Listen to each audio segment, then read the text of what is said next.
your Steam Deck is stuck on the loading screen, it can be frustrating. Follow these steps to troubleshoot and potentially resolve the issue. Step 1. Power cycle the device. Turn off your Steam Deck completely by holding down the power button for about 10 seconds. Wait a few moments, then turn it back on. This can help reset any temporary glitches. Step 2. Boot into recovery mode.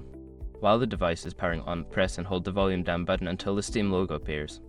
This will take you to the recovery mode, where you can access various troubleshooting options. Step 3. Verify system files. In recovery mode, select the option to verify system files. This process will check for any corrupted files and attempt to repair them, which may resolve the loading issue. Step 4. Update the firmware. If the system files are intact, check for any available firmware updates. An outdated system can sometimes cause loading issues. Follow the prompts to download and install any updates. Step 5. Factory reset last resort. If none of the previous steps work, consider performing a factory reset. This will erase old data on the device, so make sure to back up any important files first. Follow the on-screen instructions to complete the reset. If you follow these steps, you should be able to resolve the loading screen issue on your Steam Deck. If problems persist, consider reaching out to customer support for further assistance.